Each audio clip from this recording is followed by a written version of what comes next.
Welcome to episode 83 of the Grip Strip podcast, the Texas Motor Speedway Sucks Forever edition of the Grip Strip podcast.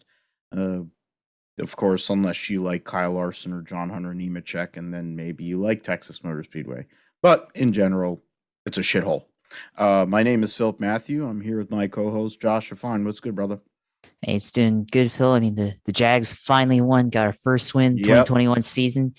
Trevor Lawrence, I mean, he's been playing good the last couple of weeks, but especially this game, Matthew Wright, former systems engineer, or was still currently system engineer at Lockheed Martin, but he's also the kicker, kicked game-winning field goal, 54 yards for the Jags. So that was pretty cool to see on Sunday. And going back to Texas, watch that. Yeah, nothing happened in that race. Kyle Larson won. A bunch of the chasers had problems. Truex, Logano, both on the outside looking in, and then of course, Texas Motor Speedway sucks, but hey, at least CoTA is pretty good because that's also happening, and that's in Texas as well, in Austin. So Dallas, Austin, good cities.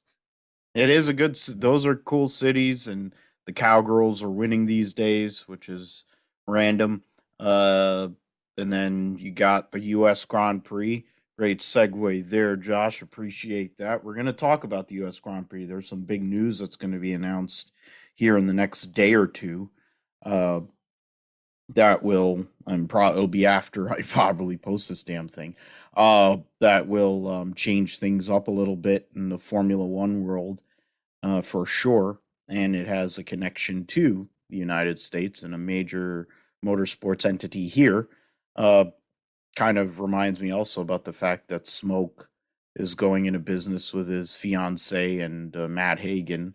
I have to mention that later in the roundup for NHRA, basically making Don Schumacher Racing his son's car, Tony Schumacher returning full time, and Ron Capps. We'll get into that later. Talk about, of course, Texas, talk about football. Niners will be playing on Sunday Night Football coming off a bye. U.S. Grand Prix, uh, motorcycle stuff, World Superbike, MotoGP, Cup and Xfinity at Texas or Kansas. They were already at Texas. Fuck. Then we have IndyCar and IMSA news came out today, last couple of days. So we'll kind of go into that too. And Josh's sim segment, we might get the algorithm out. I might have to find a standard deviation or something on how many laps Kyle Larson's going to lead on Sunday or some crap like that. It'll be him and Hamlin. Like, how many laps will they be in the top two? That might be a way to go with it.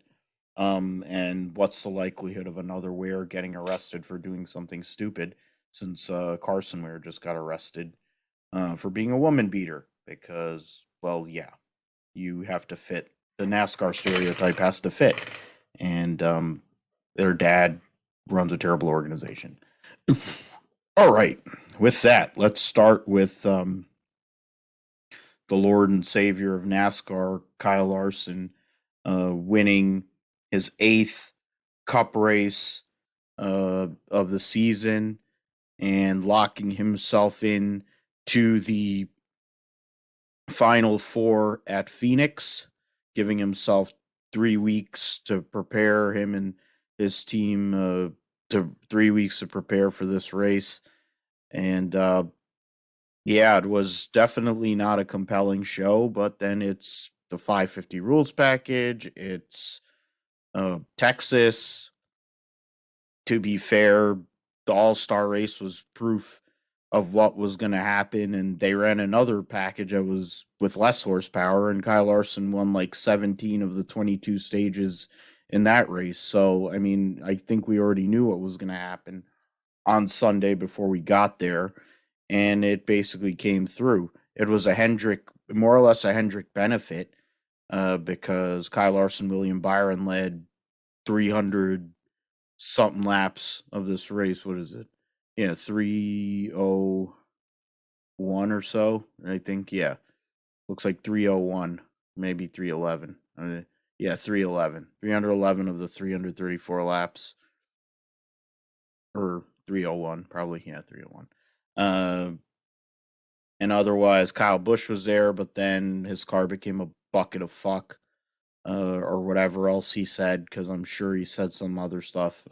That's one reason why I follow Dustin Albino or whatever, because he goes and transcribes all the stuff that these guys say on the radio, especially Kyle Busch, and I get a kick out of reading that because yeah, they have emotions. Yeah, but yeah, he's one of the only ones that'll actually go and post what the hell these guys say on the radio, which is just great.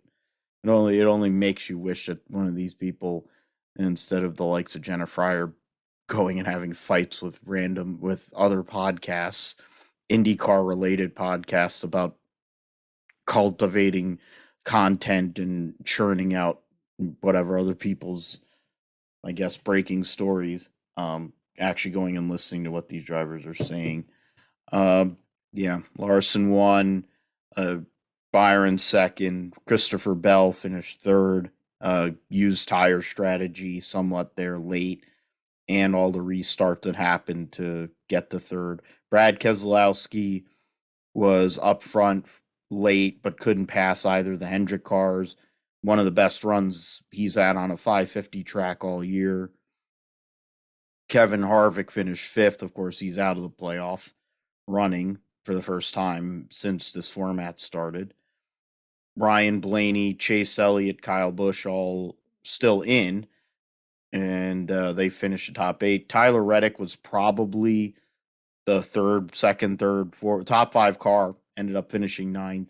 Daniel Suarez gets a top 10, was involved in something we'll get into, the guys that have been affected by their results at Texas, and he was a part of one of those guys. Denny Hamlin got into some argy-bargy himself, still came out with an 11th. Other guys that actually scored stage points, Chase Briscoe scored stage points in both stages, had a much better car than where he ended up in 15th. He cut a tire because of Denny Hamlin stupidity, and finished 15th. Kurt Busch was the first car off the lead lap, finished 2 laps down in 16th.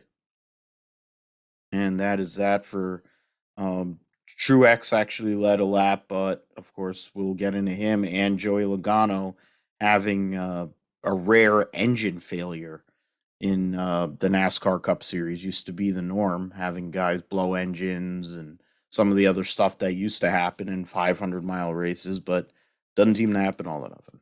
So Larson wins again. Josh, I really don't know what else to say about that, but other than, I guess, congratulations. He's going to Phoenix, and he's probably going to win the championship in 3 weeks' time, but, whatever to me. Oh, yeah, I mean, Larson. Yeah, I mean, Larson's still showing that they've got it on 550 tracks, and probably likely contender next week this weekend at Kansas, and probably going to be the same thing there because it's another 550 rules package race. Although the Kansas 550 package seems to work for whatever reason at Kansas. We saw it last year, Logano winning that race, even though Kevin Harvick couldn't ultimately pass him. At least it was one of the better, at least somewhat palatable races that the 550 packages had.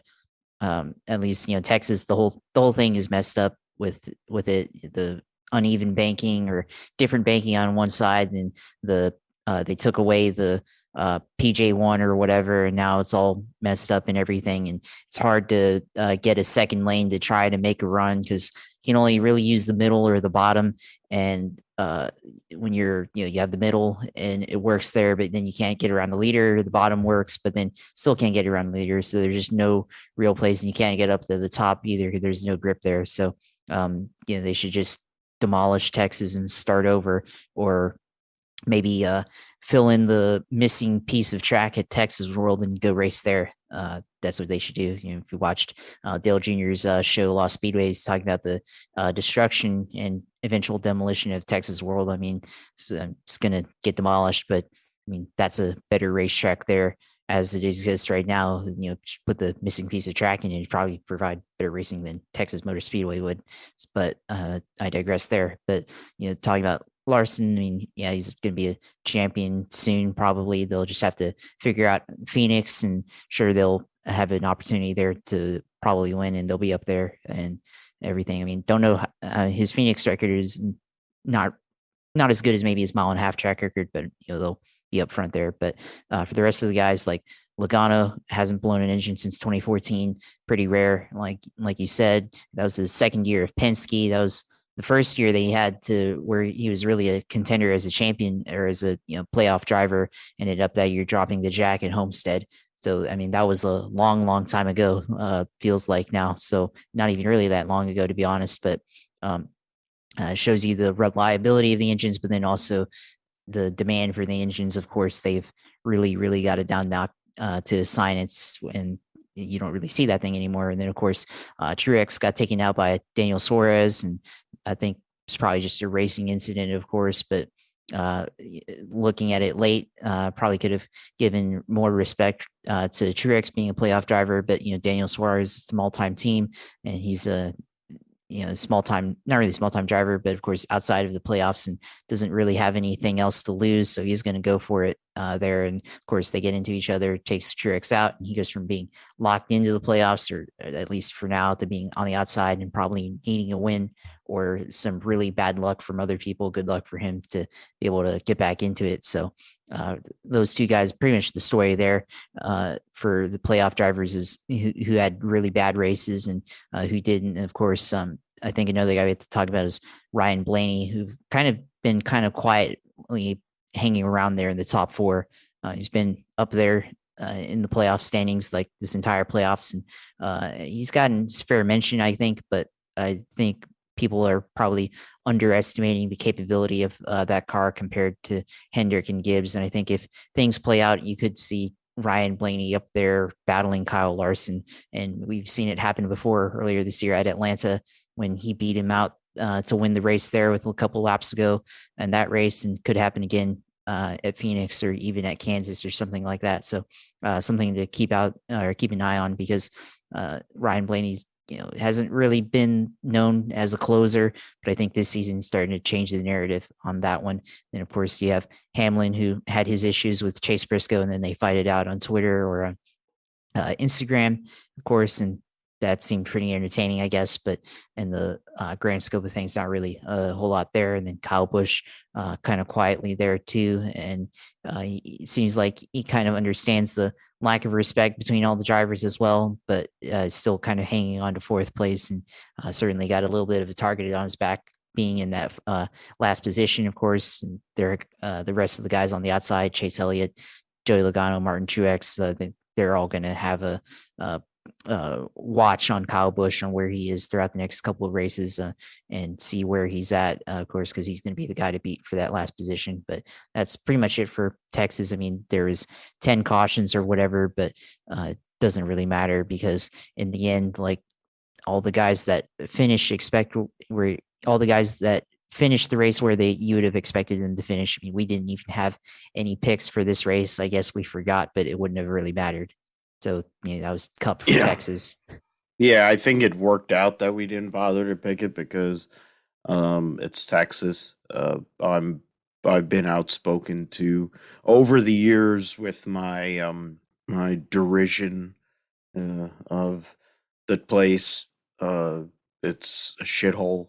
It's a terrible racetrack. They've reconfigured it I don't know how many times. Goose just sitting there going and shooting pumpkins to make a jack-o'-lantern for his granddaughter tells you all you really need to know. This is the genius that everyone talks about as the number one promoter in motorsports. And he just retired after they brought the All-Star race and probably jumped the shark. I mean, I think the All-Star race jumped the shark a while ago, but then bringing it to Texas Motor Speedway is just like hell reincarnated. Kyle Petty said it about Darlington, and I always loved that he said that they should fill the place with water and they should hold fishing tournaments. That's what they should do at Texas Motor. If they want an NFL team to move to that area, I know they already have one in Frisco or wherever the hell Jerry World is. Well, you could just go and use that track, all the area that they waste for that dump, and make it into a dirt track. I don't know, they already have a dirt track there, I think, but they should just make a 1 mile dirt track or make a 2 mile oval bank like Texas World was or something. I don't know. there's so many options. When you all you need to know, like now NASCAR is getting to this thing where they want to only go to certain places once. Um, Texas Motor Speedway was basically told they had to go and promote the CoTA road course race if they wanted to keep, theoretically keep two races. Um, they got the All Star race as kind of like collateral damage. Hopefully that moves away after next year, because my goodness, that race is probably going to be unwatchable. Um, they're in destroying the amount of vehicles they like to destroy at Texas Motor Speedway. I think is just unnecessary. But they basically want super speedway racing at 1.5 mile racetracks too, so it kind of all makes sense. Hamlin getting into it with Briscoe and whatever. I mean, you just got to be smarter than that. You'll say that it's kind of the same thing like what Josh mentioned with Suarez and uh, Truex. It was a racing deal with Truex. Yeah, sure, you could make the argument that he could have given there with Suarez, but I think that's part of the problem for Suarez's career. He gave too much too early in his career. People thought that he was a pushover. I mean, now he's in a good team, in a good situation, but how many teams he drove for Gibbs and he drove for SHR and was run out both the door by both of them? For Truex in one case, and then you kind of get, and then he had no chance at SHR, even though Tony wanted him. So I mean, Truex at the end of the day shouldn't have been there in that spot. When you're running for a championship, when you're generally been one of the top 5 drivers this year, at times and a lot of times this year, you shouldn't have been in that spot. Denny Hamlin shouldn't be in a spot running with a rookie. When that rookie at the end of the day, I mean, I'm a Chase Briscoe mark. That's one of the best runs they've had all year, anywhere. That is, and especially on an oval. So the notion that he's up there and giving you heat, there you can go and give there. The guy is freaking 22nd in points. You're running for a championship. Let him get the spot. You have one of the fastest pit crews, not the fastest pit crew in the whole entire series. You're going to probably get that spot back. No offense to the 14 crew, but they're not one of the faster pit crews in the sport.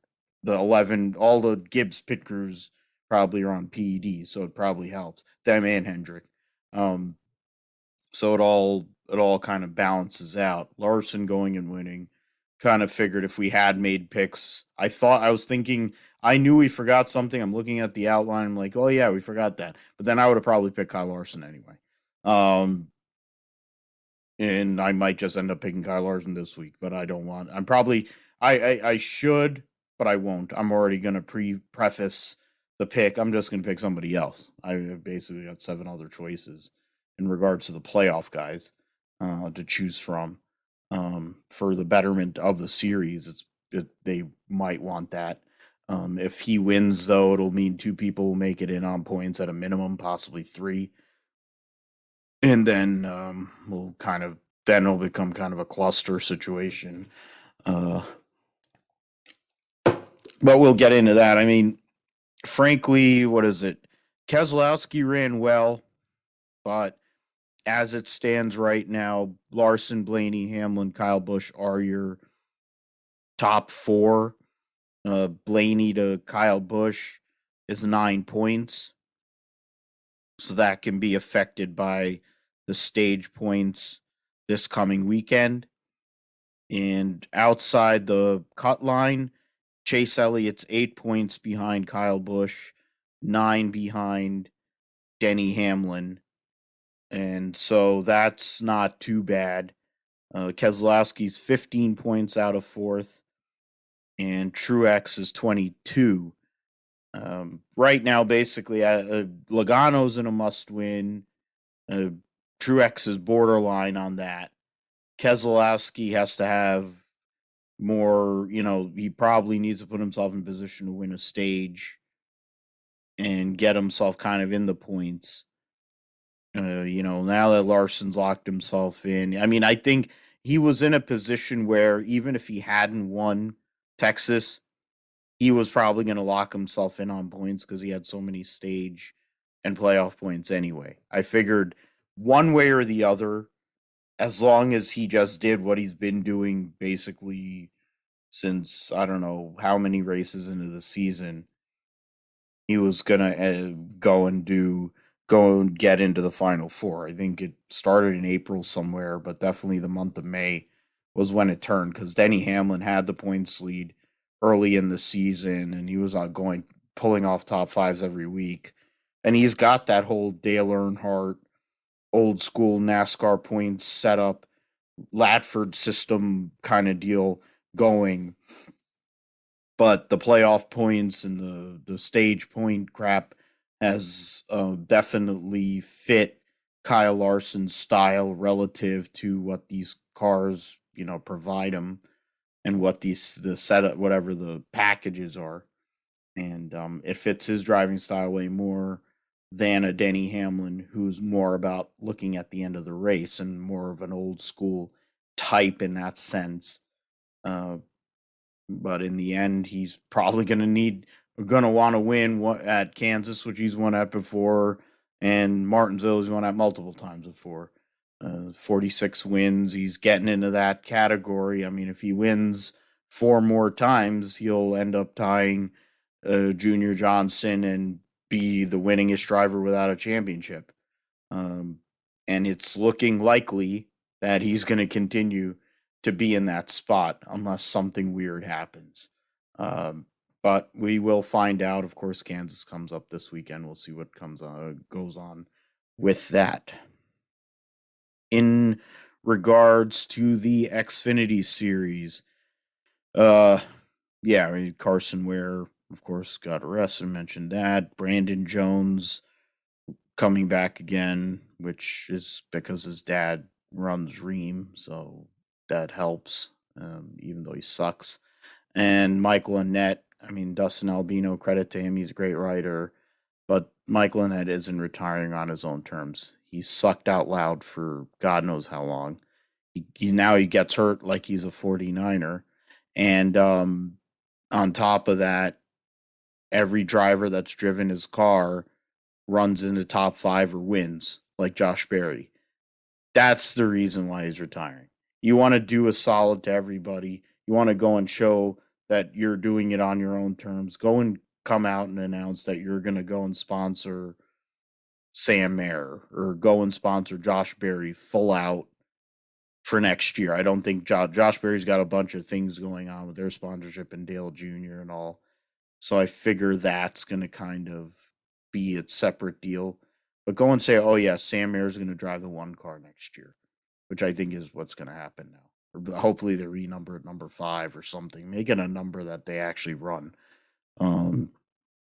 8 cars because of Junebug, I get it. The 9 car, now because of Elliott, fine. Run the 48 or run the 5 or something. Run a different number. The 7 car, they should change that too, but then they have a lot of capital with whatever Brandt, but they should change that number too. Personally, I think there should, if you want to give continuity and connectivity to some of these teams, it doesn't hurt to have that. I mean, I think it would be the same way as changing if Stewart Haas and Biaggi stay in the Xfinity Series next year, changing it to like 41 or 4 or I don't know, 14 perhaps. That might be a novel concept, but that's beside the point. John Hunter Nemechek, a guy who's going to be driving a truck again next year, precursor to probably coming back to Cup in 2023, I would say. And he wins an Xfinity race for Kyle Busch Motorsports, the Andes Frozen Custard 335. It wasn't 335 miles though, or kilometer or whatever. John Hunter gets a 10th win for the 54 car this year, and beats Daniel Hemrick in the process. So Daniel Hemrick's elusive first win is still left wanting. He led 92 laps. Hemrick led 55. Cindric, the defending series champion, of course, led 34, and his closest title rival, an AJ Allmendinger, led 13. So, when it comes to the people, you have Gagson was third, Allgaier fourth. You look at people who are likely that are going to be in this Final Four. Of course, the 22 and 16 are up there. You have the 7 and the 18. Those are the next two people that would probably be in the discussion. But John Hunter came in there and won the second stage and ended up winning this race. And it isn't really that surprising the way he's run most of the year. Joe Gibbs Racing cars led basically from it looks like from lap 48 till the end. It was Joe Gibbs Racing cars that led the entire race, basically the rest of the race, with first Hemrick, then John Hunter a few times, and Harrison Burton in there snuck in. So all the playoff guys finished in the top 10. The points going into Kansas, Allmendinger has a 4-point lead on Cindric. Allgaier is 26 points behind. Gagson's 28 points behind. The actual battle for the cutoff is somewhat compelling. It's only 8 points between Justin Allgaier in third and Justin Haley in sixth. Harrison Burton and Buckshot Jones are kind of in a position where they're going to need to win. 21 points for Harrison Burton for the cutoff, and it's 32 for Buckshot Jones. So I would say definitely for Buckshot, he'll have to win. Harrison Burton could put something together, but I would assume those two have to win. And so we have all that.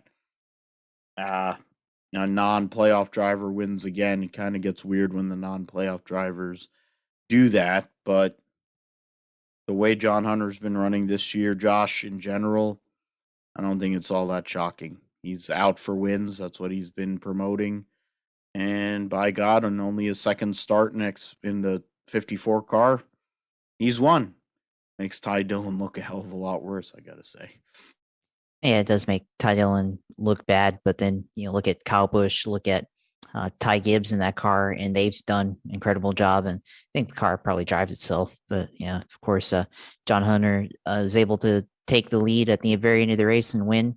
He wasn't quite up there at the very end, but then able to take 2 tires on the last pit stop, get ahead of everybody, and then pretty much just use clean air to his advantage for the most part. He did have to kind of race his teammate there, Harrison Burton, a little bit, but for the most part, he was able to hold him off there, and then able to build a 1 second lead on Daniel Hemrick, who had that lead before that last caution, and looked like he was last couple of cautions really looked like he was going to drive away from the field, but then ended up losing that opportunity to get that first win, of course. So missed opportunity again for Daniel Hemrick, and then John Hunter continued to dominate in the 54, basically the all-star car for the Xfinity Series. But there was basically, Joe Gibbs Racing basically owned that race outside the first couple of laps there at the very beginning, the opening portion. But I think one thing you have to look at as far as the playoff goes, well, Daniel Hemrick is in 5th place, 2 points out of the cutoff. Noah Gragson on the last spot there. If it stays kind of like in that same points range, I guess, if Daniel Hemrick is still kind of like a couple points behind Noah Gragson, well, they had that runoff back, or that run in back at Atlanta. I'm sure it's probably, water under a bridge at this point, but it could come back. There could be an opportunity if Daniel Hemrick is near Noah Gragson or is like right behind him and he's on the outside looking in, might just put the bumper to him there and just use that opportunity to get into the playoffs. So I think that's going to be a storyline to look out for. Is this cutoff, like you said, Justin Allgaier is not much far ahead, of course, but then I think it goes back to the bigger story of how this championship has basically been between Austin Cindric and AJ Allmendinger, and I think it's probably going to be like that as long as either of those drivers don't have any disaster happen at Martinsville or at Kansas. So I think that's going to just be how it is, but we'll have to see what happens. Of course, anything could happen. I mean, they could have a crash in the first couple of laps or some kind of engine failure. And with, going back to what we talked about earlier in Cup with engine failures, it seems like it's just doesn't happen anymore. And if that does happen, you're likely to finish in the at least in the 30s, and that could be enough.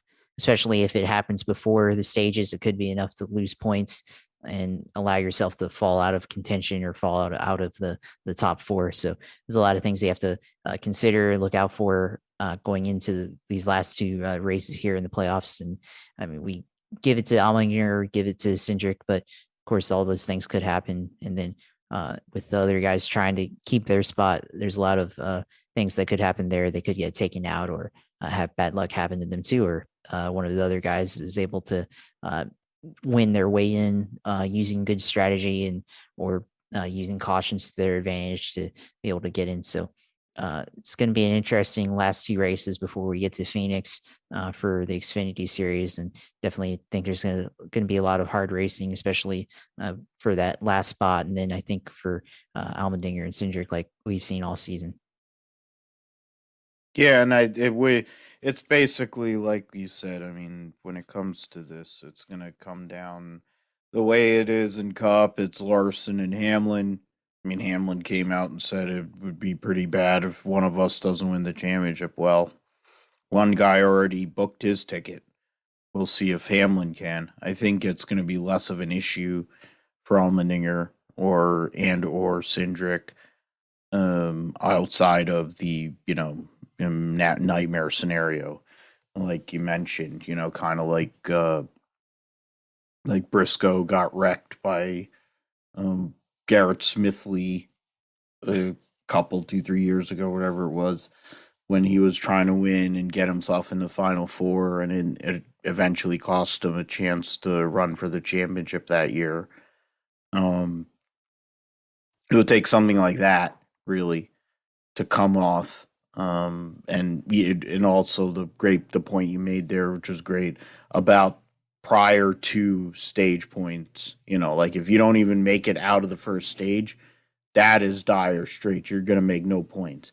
At least if you get stage points, you get through the first two stages, you might be able to bank, 20 points. You might be able to bank 15 points, something like that, depending on the run you have. And based on that, you could salvage what is akin to getting a 25th place finish. You could finish 38th and have the same amount of points as the person who finished 25th. That's not as bad. It's not great, but, to be determined. I doubt that that'll happen, but hey, it is racing. So anything really is possible. The next part of the show, there's been news today in regards to IndyCar, a little bit of IMSA news earlier this week as well. The Christian Lundgaard, the F2 driver, connected to Alpine, goes and decides to move away from Formula 2, move away from a possible Formula 1 job, if that was really ever going to be the case, the way the Alpine Driver Academy is. And he's going to be driving the third Rahal Letterman Lanigan car starting in 2022 for multiple years. Will join Jack Harvey, who was hired officially. I mean, I think everybody knew this months ago, but officially hired about a week or so ago to drive the High V45 car. And then, of course, Green Rahal, who has lifetime membership. And then but for Harvey, the High V deal, moving into that High V car made it more likely, I believe, for a Lundgaard to get this ride because of the, family money and other other sponsors he brings to the table relative to a Oliver Askew or a Santino Ferrucci, aka Root Beer Floathead. Um, it would have been, and I mean, I think Oliver Askew would have been the better call, but then I also believe that if it was the high V car, and no offense to Jack Harvey, I think he's a nice guy, and maybe he gets along with Graham, and that's probably part of it. But if Bobby Rahal was really serious about making this team come up to the level of a not, I mean, I don't know how you can really move yourself up to that level of a Penske or Ganassi when they've been that good for that long. Rahal, Letterman, Lanigan's had their moments here and there over the years, of more or less when Bobby was driving. There's a couple of years recently in the last like decade that, or half decade or so, where Graham's been there, but they're not a top echelon team. They're the next level. You know, they're not the big three. I mean, Andretti Autosport doesn't run well enough across the board to justify them as, but because they have four cars, we hold them as a big three. Colton Herta, at least for the next couple of days, is still an IndyCar driver. Um, and he's elite talent. And Alexander Rossi, even with all the crap that's gone on the last couple of years, is a high level driver. So, but in terms of Rahal, Letterman, Lanigan, what does this mean, Josh? You know, Lundgaard's a young guy. He made the Fast Six at the Indy, a second Grand Indy GP or whatever, the summer race, and had one test, showed up to Indy, never ran there before, put in the Fast Six, finished in the top 15 or whatever, as a debut. And they said because of all the data and all the I guess the feedback that played a big role. I'm certain that what I mentioned earlier played as much, if not as big of a role. But how do you look at Rahal, Letterman, Lanigan now going into this offseason, but getting into next season with now Jack Harvey in the fold, Lundgaard as a rookie with a multi-year deal, and Rahal, who, you know, of course, you know, has had great runs and hadn't really been able to pay him off. Indy road course in the May was one example. Of course, the Indianapolis 500, another one. There's other examples, but are they moving themselves into that conversation to be that next big team? Are they in that same role or line as Arrow or the McLaren team? I guess they are the McLaren team now. As that next tier, or are they trying to move themselves up to kind of contend with Andretti even, to look for that like third spot as a team to contend with in this IndyCar series?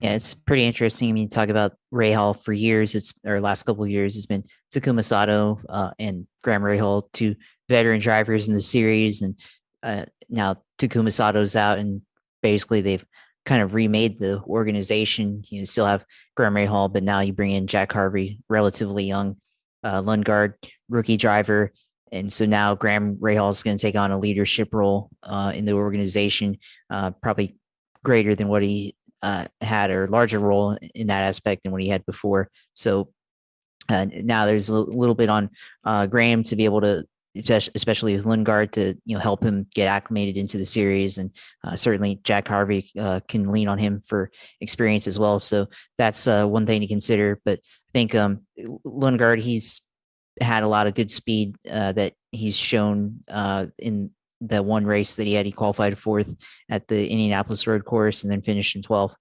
which was pretty impressive for start IndyCar, and had a lot of pace there. So definitely going to bring a lot of that raw ability and talent into the series. And I think for Rahal, I think if they're able to bring that type of success or type of pace to each race next year, I think they definitely can be in that conversation to be one of the top 3 teams in IndyCar.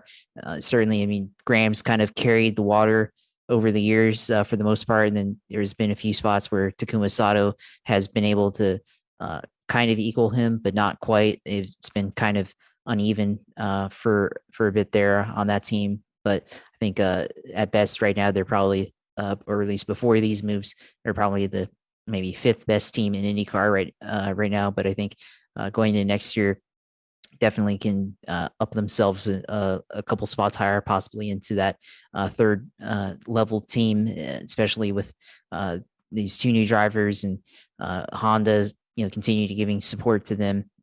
They can probably challenge, especially on the ovals and some of these road courses. They'll definitely have a lot of pace to be able to challenge up there. I think definitely be up in that conversation to be behind Penske and Ganassi, of course. And then, but I still think McLaren, if they can get it right with their other car, with if they've been able to show Pato O'Ward, he's had a lot of speed, but they can get Felix Rosenquist up there as well and give him help and get him up to speed on the same level as Pato O'Ward. I think there's definitely a conversation to be had that they're probably also in that contention for 3rd best team in IndyCar, possibly maybe even challenge Ganassi and Penske closer than what they were able to do this year in 2021. So there's a lot of moving parts in play, but definitely think with a lot of these silly season moves, there could be a changing of the guard as far as like the team hierarchy here in the series.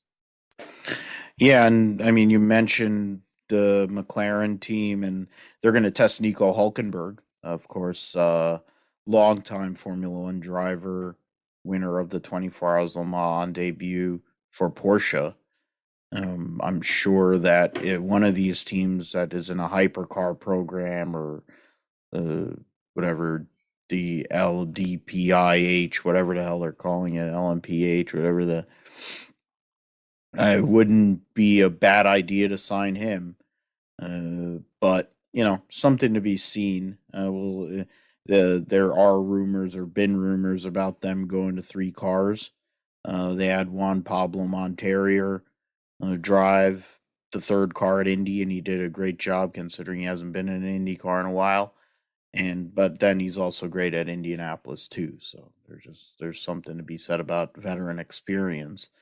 We'll see how that goes or what that means. Speaking of sports cars, gonna mention Ganassi here. The Cadillac, they have the Cadillac program. They're one of the 2 factory efforts there.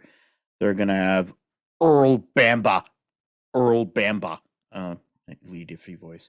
Sebastian Bourdais, Alex Lynn, and then of course Renger van de Zande will be returning, and Dutchman will finish season after determine. They haven't determined the driver pairings as of yet, but to think about, Renger van der Zande, who's contended and won titles in IMSA already, in a Cadillac with Wayne Taylor, and then they've won this year. Him and Kevin Magnussen. Kevin Magnussen's leveraged this program to become basically the head driver at the Peugeot program for the their deal with LMH or whatever they're calling it, LMDH. There you go, and or LM, yeah, it's a or hypercar. Sorry, they're a hypercar. All these damn nomenclatures, just fucking call it a prototype. That's going to be interesting to see. They're going to be really tough to contend with. Of course, Mazda leaves the series after this year. You have, the Honda the Acura program's only 2 cars.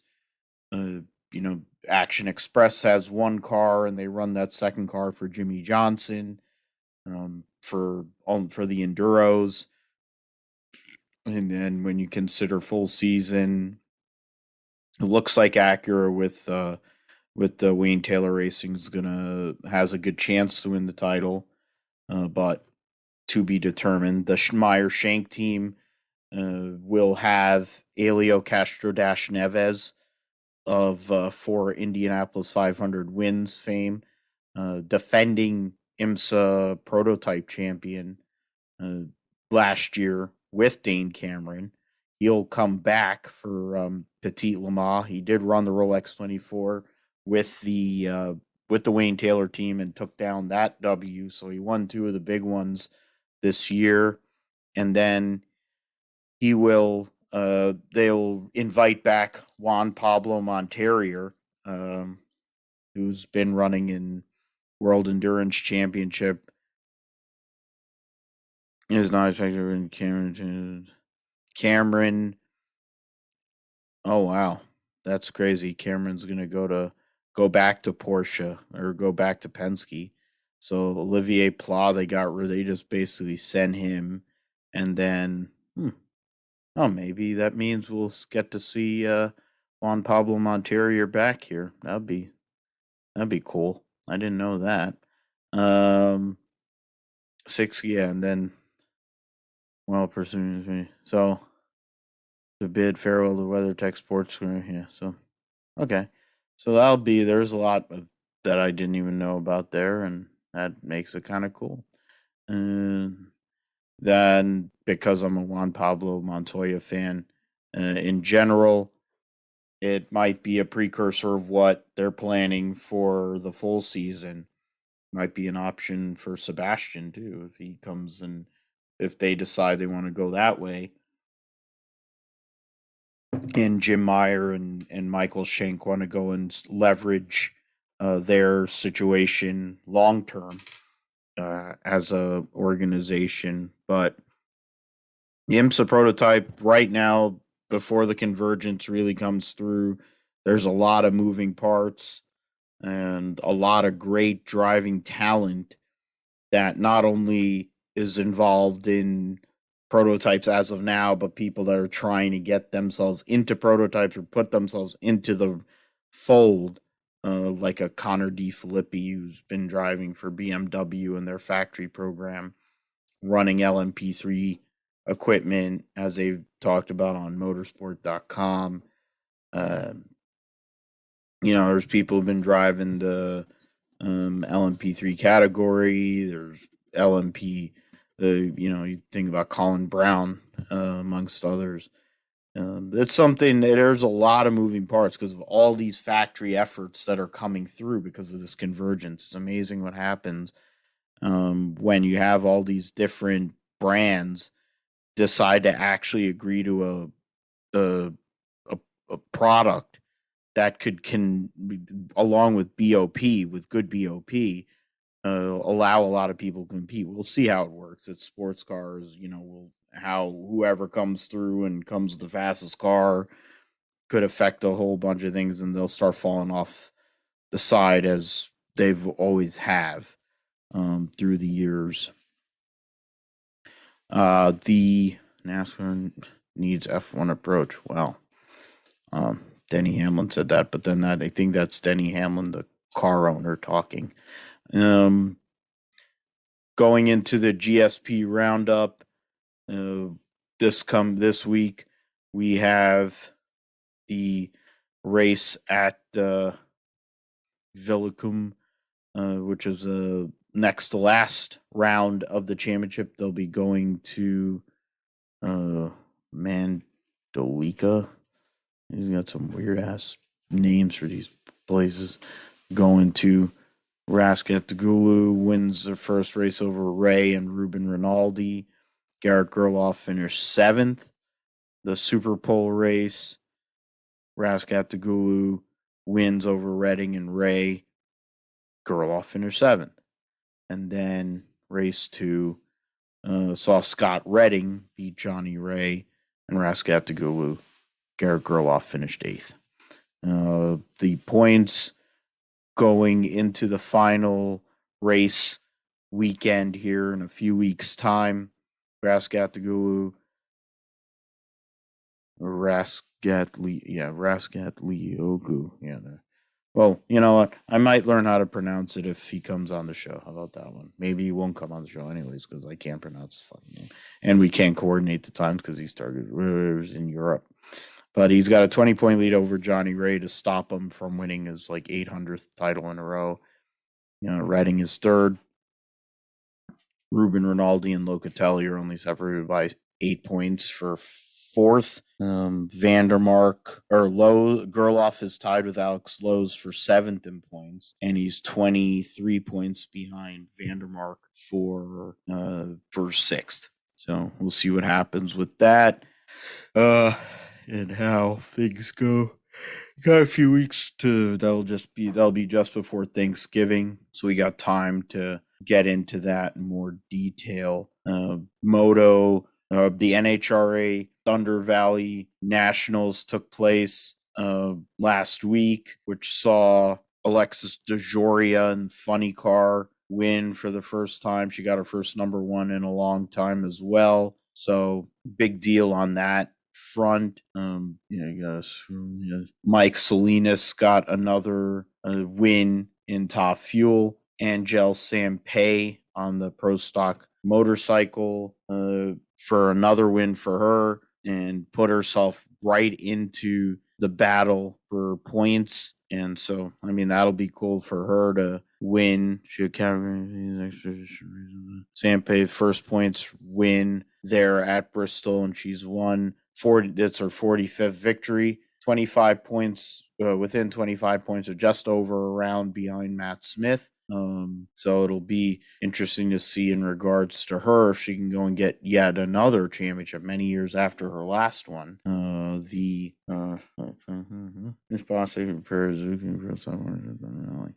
That's interesting. Showing all these science damn experiences. The standings with 2 races to go. Steve Torrens. Why does that say following 10 of 23? That makes no sense. Steve Torrens has a 73-point lead over Brittany Force, so that accounts to 20 points around. Of course, that doesn't add the qualifying points, but basically think 4 rounds. So if he has I think it's 1.5 points. So if he can leave Las Vegas with 100-point lead or around there, it's almost a lock for Torrance to win yet another Top Fuel title. Ron Capps has a 1-point lead over Matt Hagan, 83-point lead over J.R. Todd, and 101 points over John Force, Cruz Pendragon and John Force. It'll need a miracle for those two, J.R. Todd, all 3 of those, all 5, the top 5 of all won championships. Robert Heights had a rough countdown. He's a multi-time champion. Reality is Matt Hagan, is he going to walk out of DSR as a champion, or will he cede to his teammate Ron Capps, of course, who took a long time for him to win a championship? Can he get another one? Of course, he got close to winning Indy for the first time, didn't get that one. Maybe he can go and get the championship hardware instead. In the Pro Stock car category, Greg Anderson has an 81-point lead. So 4+ rounds on Erica Enders, and it's really basically those two. The youth movement, though, in Pro Stock is coming with Dallas Glenn, who drives for KB. He's a teammate to Greg Anderson, took over for, Jason Line. And then KB's third car is the Kyle Koretsky car. And then you have Aaron Stanfield, which is connected to the elite team, along with Troy Coughlin. And then you have the McGahays and all that. So Pro Stock's basically over. Greg Anderson's been around since, Zeus, along with like freaking Warren Johnson. He's going to get his first championship in a while, and it'll be in a HendrickCars.com car, just like Kyle Larson. Matt Smith, as I said, 25 points out of Angel Sampay. Steve Johnson, 56 points, so less than 3 rounds for him. So it's still kind of a 3-rider battle. 2 of them on Suzuki's, so that's also interesting. Versus what it's been over time, which when Harley was still involved, it's the Vance and Irons team has went to Buell's for Craywick and Andrew Hines, and they got a Suzuki for Angel Sampei. So we'll see if Angel can win another title. It's been many years for her to go and win a title. It's possible she could go and pull that off. It would be something if she can beat Matt Smith the way that bike's been running all year and in the last couple of years. The MotoGP and Moto2 MotoGP teams approach riders not respect. Well, that's true. Not fair play. You got some Moto from not getting it. Yeah, well, he's won. Ray Rossi's really nice. Yeah, well, you've won enough championships. You're okay. Fabio Quartararo has a 52-point lead coming into this weekend's race at Misano. There's still 4 rounds to go in the championship, so it's still a points race if things go a certain way. But Quartararo could do something, pretty big, taking Yamaha that hasn't been that competitive the last few years. Go out there, win a championship. Well, you got Ducati's there. Joan Mir, the defending world champion, there in third. Ducati's second, fourth, and fifth. And then, so we'll see what happens in that sense for MotoGP and Moto2. It's going to be an interesting battle between Remy Gardner and Raul Fernandez. Only 9 points between those two. The Americans, Joe Roberts is 12th, Garen Bobier 16th. And you'll see what those two can do here over the last 3 rounds of the champ. They'll only have 3 more rounds of the championship. See what they can do in those. The Extreme E will be back this coming weekend in Sardinia. They already started putting posts up on their socials in regards to some of the environmental stuff that they're doing to preservation and all the other cool things they've been able to do. It's been a battle between the Nico Rosberg team and the Lewis Hamilton team. We'll see what comes of that, and we'll give you a heads up on what happened in Sardinia next week on episode 84 of the GSP. The W Series will finish their season this weekend at CoTA with a doubleheader. As I finish that drink, Jamie Chadwick, Alice Powell are the drivers to watch. They have their points battle going on right now and locked themselves into driving again next year. Powell and Chadwick are tied at 109 points. So I guess it's simple. Whoever does better across those 2 races will be champion. Chadwick is the champion from a couple of years ago. The top 12 drivers will advance to the next year's series. The Betske Visser, who had the massive crash at Spa, is 12th, but she's not running, so it's really about Jessica Hawkins, Abby Eaton are at 19 points. There's, in the end of the day, Sabri Cook's the only one that hasn't scored points yet. Vicky Paria's 1. There's opportunities even for them, and going from that, it's close battles like 20 points from 6 to 12, and then from 12 to is 18 points. So 12th to last is 18 points. So we'll see what comes of that. They'll be running at CoTA, be a little bit rougher track. They'll kind of go and flow into what we see even in the W Series in that sense. On one hand, They're saying no F1 announcement is not expected during this U.S. Grand Prix. Texas-based timeline for negotiations and acquisitions extended on a defined point. That in light of change of plans, the code of appearance by Andretti and one of the Alpha will not take place. So, okay. Well, the reality is this. Michael Andretti is going to take over Sauber, or his consortium of people that he has with him are going to take over Sauber. And the likelihood that Colton Herta is going to move to Formula One is looking more and more likely, highly likely, because Kyle Kirkwood was driving the Gainbridge car at the recent test, and that's hedging for the fact that they were not going to lose a guy who has won on every rung of the road to Indy ladder. And if they had let him go, I think Roger Penske would have been like, okay, I'll make a fourth car for him. Chip Ganassi would have been like, whatever, Jimmy, we go and call Carvana and say we need him.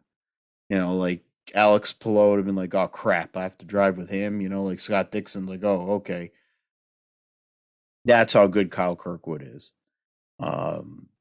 So it looks like Andretti Autosport is hedging on all those angles. They know they have Colton Herta. I don't think they're worried about his viability long term because he's so young. I think they can bring him back. I mean, before we get into the U.S. Grand Prix stuff, let's talk about that first, Josh. I know it hasn't been officially announced. There's a bunch of rumors. They're not going to announce it this week, it looks like. But for all intents and purposes, within this North and South American run before they go to the Middle East, we're probably going to hear about a takeover of a Formula One team by a major American mogul team. That'll be the second team in this, or third. If we really start getting into semantics, it's the third team that has some sort of American connection. Of course, McLaren with Zach Brown and all the connections and the teams he has all over the world right now, and his connections, of course, with motorsport. And then Haas, for better or worse, even though they're basically the Russian national team. And they run like what Haas was before Tony Stewart bought in the Cup team. And then you have, it will be this with Michael Andretti buying into Formula One all these years, nearly 2 decades after his ill-fated attempt to run in Formula One, when they went and basically 180'd the whole entire rules package after he had ran tests for over the 2 years in a normally aspirated V12 Honda with the H pattern gearbox. And then they cut whatever testing away and time and practice time, and only gave you 12 laps to make a qualifying run. And they made some basically automatic gearbox transmissions and what do you call active suspensions and the whole bit. But Michael Andretti buying into Formula One is a pretty big deal, I would say. And for Sauber, of course, which has been a team that's been around since 1993 in Formula One and well before that in sports cars and in other entities, it would be a big deal for them to sell out of the sport after being involved for so long. Yeah, I mean, you talk about potentially three American or teams with a lot of American interest. You mentioned McLaren, of course, the Zach Brown, and then there's Haas, who's they took over the team, and now, of course, they have Russian interest as well, but still principal owner is American, of course. And now you have Michael Andretti looking like he's going to take a controlling interest in this Alfa Romeo team. So it's looking like the series is going to have a lot of American influence now, because they're also talking about adding a third race, possibly Las Vegas, in the calendar in in the near future, potentially in the series. Now you have three American owners and potentially even three American racetracks, with also CoTA, of course, which we'll talk about in a minute, and then Miami next year. It's looking like they're really trying to, of course, Liberty Media, American company, right? That they're trying to really bring Formula One to the U.S. and raise the profile of the sport here. And I mean, that's how you've got to do it, I guess, with these names that we just mentioned, having all these races over here, of course. And it looks like it could be working with, we've now have Michael Andretti looking like it's going to happen. Miami's happening next year. I think TV ratings for American interest in Formula One seems to be going up. So looks like it could be a good investment. We'll see. I mean, I think Americans need to watch Formula One. It's a good sport. Talk about also the Netflix deal. A lot of people that didn't know about Formula One racing suddenly interested now because of Drive to Survive. So when you look at it from that point of view, it's pretty significant as well. But as far as like the team aspect, also, I think with Andretti taking interest in it, of course, he wants to be competitive. I think it's not going to want to be like how this team is performing right now. It's mostly kind of sometimes on a good day in the midfield, but mostly finish outside of the points on the regular. Kimi Räikkönen's, of course, retiring this year, but hasn't really had all that good of a performance in that car. Giovinazzi hasn't really done much, if anything, in that car. So I think he's going to want to put a lot of money in his team to let it be more competitive. And I think probably going to want to put it into a situation where they can regularly finish in the points. They can, challenge, maybe not for podiums, but certainly they could be a threat for like a potentially like, fifth place, sixth place finish in that team. Maybe what we thought Haas was going to be at the very beginning when they scored back-to-back points in their first couple of races that they had back in 2016. But they haven't really had anything of much since that race or, that season. So I think for Andretti, when he buys in, I think there's going to be a lot of effort to raise their profile as a team in the series right now. Of course, with you have Mercedes has been dominant. You have McLaren who's up on the rise. Red Bull certainly looking like it's going to be taking over the competitive mantle, and so they have a lot of ground to make up to those teams. And I think Andretti is definitely going to be up for that challenge, and certainly he's going to want to have some kind of interest, and he's going to want to have Colton Herta have his best chance of success at Formula One, because with Michael Andretti wasn't successful at all at his one-time stint in Formula One. So I think he's going to want Colton Herta to do better than that. I think right now Colton Herta, I mean, want him to stay in IndyCar, but I mean, it looks like he's going to be going to Formula One very soon. So I think with all that in mind, Colton Herta is going to want to be in a position where he can be competitive and not be some kind of also ran. And so there you go, another American thing. And that's the one missing part that I think get more Americans talking about Formula One, get interested as an actual American driver. And Colton Herta, I mean, he's not like the biggest. I mean, he is the biggest name I think right now in IndyCar racing overall, but of course, still a lot of Americans don't know him. But I think if they can market him right and everything, if Liberty Media and ESPN can promote him right to the audience, I think you'll get a lot of traction. So that's the other part that's missing here is an American driver, and certainly don't want an American driver to just be an also ran. I mean, that's what Alexander Rossi was for the most part, just never got into a good ride. And then of course finds himself driving for Andretti in the States. And now his teammate Colton Herta has an opportunity to potentially be in a car that could be competitive if they play their cards right. So there's a lot to look at from that announcement that could happen. Of course, not going to happen this weekend at CoTA. I mean, it should. Why not? It's in America here at CoTA, but whatever reason, it's not going to happen. Colton Herta was supposed to test in practice on Friday, but that's not also going to take place either. So we'll have to see once his much anticipated test is going to take place and how he's going to do in that car, how his speed is going to be compared to Giovinazzi, compared to Räikkönen, and even probably the rest of the field of where he'd place and get a taste of what it's like to drive a Formula One car, and certainly what fans will see from him, what media will see from him, and his ability to race in that type of car. Yeah, and his dad, of course, Brian Herta, many years back, tested for Paul Stoddard and the Minardi team. Paul Stoddard, it was European Minardi, whatever the hell they called it. His daughter bangs out Toto Wolff.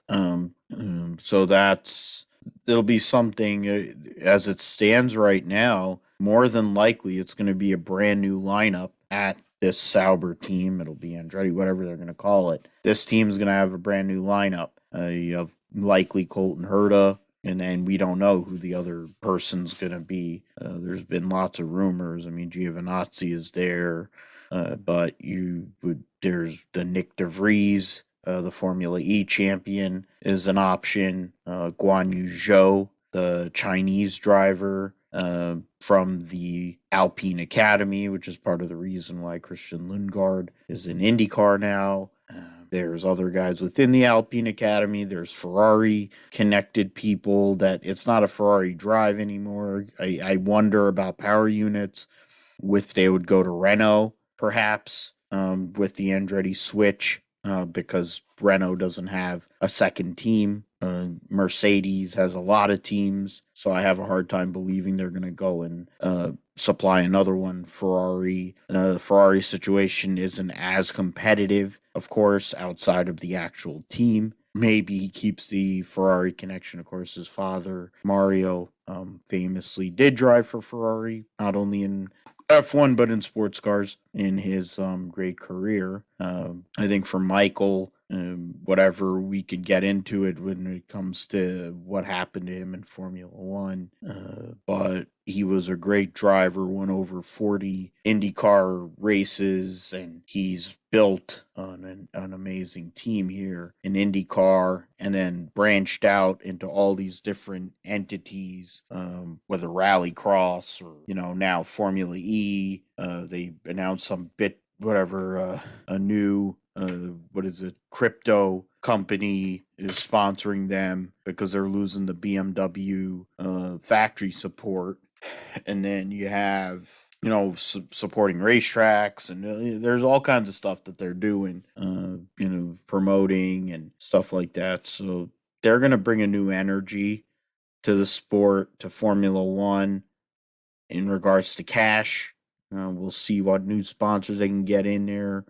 Having Colton, who has run in Europe, understands the European way.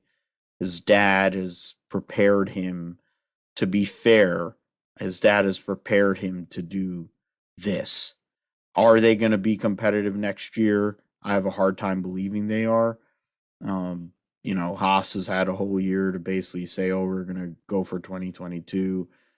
And I have a hard time believing they're going to be competitive. The form, I think the reality is the form guide. We'll get more into it later in the winter. We'll probably have some guests on, some people that have been on, and some collaborations to kind of discuss. But I don't think it's going to be as extreme as 2009. I just have a hard time believing that. But who knows? Before we get to the new rules changes and all that, we've hashed out to a good extent what we think is going to happen with the Sauber Alpha Slobber team. But talking about the present, we have a great Formula One championship battle with Max Verstappen and Lewis Hamilton. Lewis Hamilton has been a dominant at Circuit of the Americas from the moment they came onto the schedule in 2012. And he's been great at the U.S. Grand Prix, period. He won the last U.S. Grand Prix at Indianapolis, and he won the first U.S. Grand Prix at CoTA, and he's won multiple races at CoTA. But then he's also gotten picked off by Kimi Räikkönen. The track is very rough, and the MotoGP people, the guys were all whining. So I can only imagine what the car guys are going to be feeling. do you think that this suits?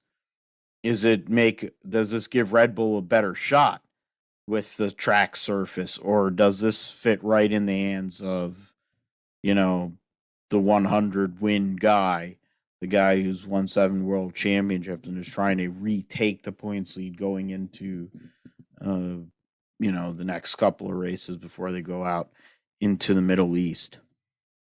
Well, I think with Max Verstappen, he's a pretty aggressive driver, as a young driver is usually in this series. And Red Bull, they have a lot of speed and everything, and they have a lot of things going for them right now. Of course, they got accurate backing this weekend, or branding, instead of the Honda stuff, trying to promote the American Acura brand, of course, which I like. Acura driver here, but I think for on the other hand, you have Mercedes and Lewis Hamilton. They've got a lot of experience behind them, of course, the 100 wins. But for Lewis, he's pretty aggressive as well. But I think being someone with a lot of experience, he knows how to pace himself in the car, I think. And with Verstappen, I think with the worn out track surface, or certainly a track that's a lot rougher, could come back to bite him. Maybe at first builds up a big lead, but wears out the tires too fast and loses pace, and then Lewis Hamilton's able to pick him up, get back at him and take the lead. And so I think that could potentially happen. Lewis, maybe they don't have as much pace, so save it on the tires, and they're able to use a better tire strategy by taking softer or harder tires at the beginning of the race, and then potentially using that to softer tires really, but being able to manage that throughout the race and use that to his advantage, of course, and could potentially go Lewis Hamilton's way if he's able to manage the tires properly compared to Verstappen, and they're able to actually have a good pit strategy with Mercedes. We've seen them in the past couple of races have some pretty questionable pit strategy, and they didn't execute it right for whatever reason. And I think now they have an opportunity here, especially with this track service. They definitely have an opportunity to be able to correct that and actually get it right this time. And maybe it'll be a lot more interesting race than what most people might think it might be. So I think with tire wear alone, I think that's going to be a huge factor, maybe than what we've seen before. Maybe we see something like how back at Silverstone last year, Lewis Hamilton, of course, limping back on the last lap with blown out tires. Maybe we see that with Max Verstappen if he drives it too aggressively, pushes it too hard. It could be what pretty big sight to see. And I think with all of that in play, it's going to be a very interesting race for sure. I think for Max, he's got to be able to be aggressive, but then they've got to be able to pace themselves. And I think Lewis, with their car not being on the same level, I think they're going to be maybe a little conservative, but it's going to play right into their hands. So we'll have to see what happens. Yeah, I think at the end of the day, we'll see what free practice provides us on Friday. This battle's going all the way to the end of the season at Abu Dhabi, no matter what happens, really. Now that they've gone to their fourth power unit, they've both taken their grid penalties. It's back to, okay, every race, it's going to be a straight up fight now. They're not going to have any issues with, additional penalties, I would hope. It kind of makes me feel like F1 should basically, if you're going to keep on adding these effing races, you should add a power unit, especially with all the changes that are coming into 2022. Because I think engine penalties and grid spot penalties are one of the dumbest things that exist, and almost cost Alex Palou a championship in IndyCar. In the end, unless you're doing, I mean, they can't find money, because in the end with Formula One, there's a lot of money, and in IndyCar, they don't give any money in the purses. So, but grid spot penalties are just idiotic, especially to the lay person trying to explain it to them, trying to watch motorsport for the first time, and how that can affect a championship.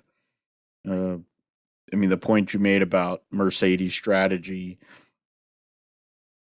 they need to clean that up. The pit stops, I think, are basically now equal. The things they've done to slow down pit stops have hurt Red Bull to a point, and have assisted Mercedes to a point. And if Lewis is able to put a qualifying together, of course, this has been the best year of Max Verstappen's career in regards to qualifying. If he can get the pole and actually get a start, I mean, he can get a pole.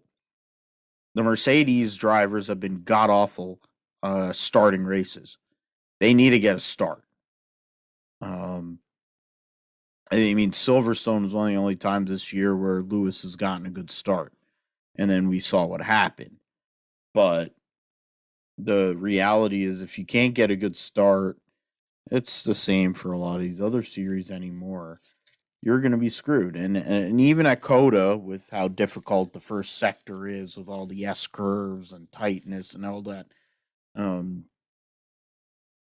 second sector is a long straight. Then you have the third sector with a lot of more Mickey Mouse section leading out into the start finish. You have to be able to have a car that has balance. You have to have a car that's going to be able to ride the bumps well. And I think that opens things up, and that probably goes and falls into Mercedes' hands. They don't have the fastest car. Red Bull does. They have had to run more downforce for a lot of the year. They have the best driver. No matter what anyone wants to say, Lewis Hamilton has the stats to prove it. And this is a track that he's been great at. We'll see. Personally, my bias aside, I feel like it's a Lewis weekend. But it wouldn't shock me if it went the other way. Before we go into the midfield battle and other people we may see as possible contenders for not only good points but a podium, who do you think, Josh, as the winner this weekend at the U.S. Grand Prix at CoTA? I think it's going to be Lewis Hamilton. I think this is a critical point for him in the championship. And I think for Max Verstappen, they have a lot of pressure on them as well. But I think this track fits Lewis a little bit better. And he's definitely won at this track in the past. Max hasn't won yet at CoTA. So he's probably going to be a little bit more aggressive trying to win at America. But I think for Lewis, he's had experience this track before winning, and I think it's going to play into his hand. So I think, especially with we talked about earlier with the rough track and potential tire wear, I think it's going to be Lewis's race to win. So 2 picks for LH44 this week. We'll see how that comes off. I would like to be able to say that we picked that when I go on the Grid Talk podcast this weekend for the recap. But in regards to who else we need to look at this coming weekend, battles up front is, of course, the biggest deal. But you have the likes of Sergio Perez between this weekend and, of course, Mexico coming back to the calendar for the first time in a couple of years. Home game, bringing Red Bull, driving a Red Bull, I'm sure is going to be a big intensity. There's a lot of fans. You have McLaren. Daniel Ricciardo is going to get to drive the Blue Goose. And then, Lando's been the third best driver most of this season. Of course, Ferrari's up there. They've had good fortune at times at CoTA. And then other people, Pierre Gasly. There's people we have to look at. But what are you thinking? Before I add my thoughts, what are you thinking, Josh, in regards to people we need to look for outside of course, the battle between Lewis and Max? Well, I think you start off with McLaren. I think especially with Daniel Ricciardo, as you mentioned, he's going to be driving Dale Earnhardt's stock car. at CoTA, which is going to be pretty exciting to see. But also, I mean, he considers America with his second home with Austin. Been pretty good for him as a track. He's posted good results there. So pretty interested to see what Daniel Ricciardo is able to do this weekend. If he's able to finish better than his teammate Lando Norris and is able to finish well within the points, at least a top five, that would be pretty interesting to see. I think Lando Norris also has got to be able to get back on track to try to get to third on the podium for the point standings, and also probably podium in the race, falling a little bit behind Valtteri Bottas there. Of course, got his first win of the season previously in Formula One. So I think it's going to be interesting for McLaren.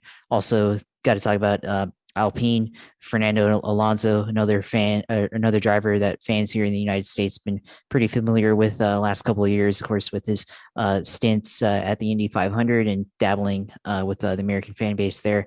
It's definitely earned my respect. A lot of other American fans respect, and has posted a lot of solid finishes for the Alpine team. So look to see what both him and his team at Esteban Ocon are able to do at this racetrack this weekend if they can score points. Of course, you mentioned Ferrari as well, which they've had success in the past with both Vettel and Raikkonen winning at the U.S. Grand Prix. But then I think also let's look at the other Red Bull team. Pierre Gasly has been the best driver, of course, for that team this whole year, and also going to be carrying the Acura branding there too with Honda, of course. So I think for that team, do they finish in the points? Are they competitive relative to the rest of the midfield? Does his teammate Yuki Tsunoda, does he have a good showing here at this race going into the US Grand Prix? He's had a pretty rough rookie of the year or rookie year. So I think for him, if he's able to improve upon his results that he's had this season, that's going to be interesting to see. So I think this race is going to be throughout the whole field, whether it's Max and Lewis up front or the midfield, McLaren, Ferrari, Alpine. It's going to be pretty interesting to watch. Yeah, there's definitely a lot of people to look at in regards to uh, this race this weekend. I think after this weekend, it's kind of a little bit more status quo, especially uh, at at Mexico and then also Brazil.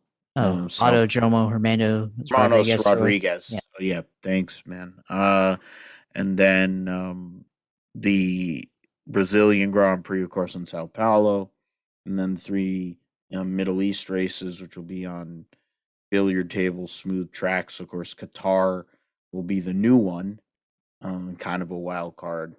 But all the Middle East tracks are kind of in the similar vein in regards to kind of characteristics and the like towards what we'll see. So it yeah, we got all that. Yeah, Saudi's a brand new track, and of course Qatar, brand new track. So, and then the Saudi track, it's longer straights and all that. Abu Dhabi, of course, they've altered it a little bit, so it won't be as straightforward as it has been before. But you know, um, you have CoTA, and you have a couple weeks time before Mexico, and they'll run back to back with Brazil. And they'll actually run three in a row. They're going to run Mexico, Brazil, and Qatar 3 weeks in a row, which is insane. But yeah, in regards to the drivers and constructors standings, I'm curious to see what Valtteri will do. Um, oh, I forgot about that he's actually signed with what will be Andretti Autosport next year. And he'll have a American teammate in Colton Herta. But that'll be interesting to see with that. Lando Norris, I think he has a recovery weekend this weekend and gets back closer to. He's basically in a situation where it's going to be very hard for him to come back to get third, but trying to stay ahead of Sergio Perez, go and give himself a shot. I think he'll have a good weekend this weekend. I also think Charles Leclerc will be up there in his battle with Carlos Sainz. They're only a half point separating the two of them. It'll be interesting to see what those two are able to do at CoTA. Of course, Ricardo's just going to be gassed up because he's in the Goose. Gasly, been running well most of the year, and Fernando Alonso has got the respect of so many coming to America, and running well there will be a good deal for him. Curious, Vettel has had great moments at CoTA. It'll be something to see what Aston has to show, and George Russell prior to showing up in a Mercedes next year for the first of two U.S. Grand Prix they'll have next year. What he'll be able to do in the Williams. The NASCAR Cup and Xfinity Series will be running at Kansas this coming weekend. I'll send it to you, Josh. We'll go and start with the Xfinity Series and what you're. Who do you look at as your pick for the win at Kansas this weekend? Ty Gibbs is in the 54. Sam Mayer in the 8. I'm trying to look at other people if there's any major changes. Moffitt, yeah, he's still in 02. Bailey Curry's in the 15. Jordan Anderson will actually drive the 31. Dylan Lupton in the 26. Patrick Emmerling, modified star from the Northeast, will be driving the 23. And, well, yeah, Carson Ware is not going to be racing this weekend. They'll probably be putting somebody else in that car. And, yeah, who do you look at, Josh, to win and maybe stand out in regards to the points drivers? Maybe it is a points driver, so I'll probably stand out by itself. Well, I think in this battle that we've had this year with Austin Cindric, AJ Allmendinger is kind of taking the edge so far in this battle. I mean, it was earlier in the season, it was Austin Cindric, but basically since the summer he's kind of fallen off, but he's still there. Just it's been Allmendinger who's consistently been ahead of Cindric so far. But I think this race for Austin Cindric to try to get back in it to give him a little bit of positive momentum going into Phoenix. It's definitely lock him in here. So I'm going to pick Austin Cindric. He's had good history on the mile and a half tracks in the past. Should have won Kansas last year, I think, when they raced in the summer. And that was the one Brandon Jones managed to fall into his lap there. But I think for this race, it's going to be Austin Cindric taking it. I think they've got the pace to be able to win with their car. So go ahead and pick him for this weekend in Kansas. I'm gonna go and pick AJ Allmendinger. I think he's had a great year, kind of a career year in regards to stock car racing for him, being an open wheel guy. And for Cindric, going with you, it's like he already knows he's driving the 2 car next year. It would be great for him to win 2 consecutive titles, at least for his resume. But I think I'm kind of wanting to see the celebration if AJ Allmendinger wins this championship, because I'm not sure how functional he'll be or how many weeks he'll need to recover from the celebration, akin to what his buddy Michael Shank needed weeks to recover from all the celebrating he did winning the Indianapolis 500 with Elio Castro-Neves. I would say, though, that Ty Gibbs, who's going to lock up the ARCA title this week, he'll probably be somebody to look at as well for the win this weekend. Going into the Cup race on Sunday, the Hollywood Casino 400. The reason why they have two races because Brian Fance owns that casino. And in regards to the drivers, all the playoff drivers, of course, in top 8, I figure, I mean, it's easy to say Kyle Larson, but I'm going to go out on a limb and I'm going to say Brad Keselowski. And it's not a fandom thing. No, he's I'm won at just, Kansas in the he's won at past. Kansas multiple times. His first win in the 2 car was in his second career win, was in a race at Kansas in 2011. And that was a fuel mileage race with him and Paul Wolf.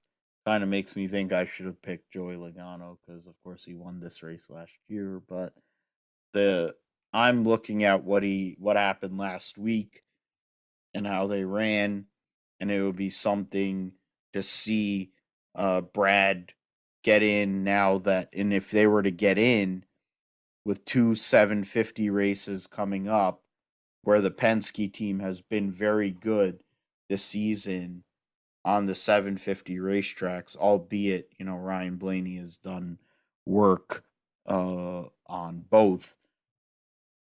Or no, he's done most of his work on 550 stuff, but um, it would be something cool to see. I kind of want that to happen to justify me watching the race.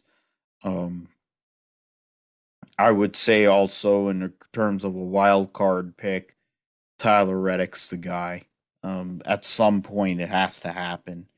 It's not as bad as like Daniel Hemrick because it hasn't gone on as long, but he's running well enough to win. It's whether RCR and them can actually put a car together that is the right trim level so that he can make moves. He could run the high line, which is more viable at Kansas than it is at the dump they were at last week. But it'll be cool to see a first time winner here and kind of flip the script a bit in the Cup Series playoff. How about you, Josh? Well, it's gonna be interesting to watch. I mean, with Brad's a pretty good pick there too. I think also Tyler Reddick could be especially with the high line. It's been pretty good lately in that car, in that number 8 car. But Kyle Larson's been pretty successful this season. Led a lot of laps back in the spring, Kansas. Denny Hamlin also was competing for the victory there as well, but neither of them won.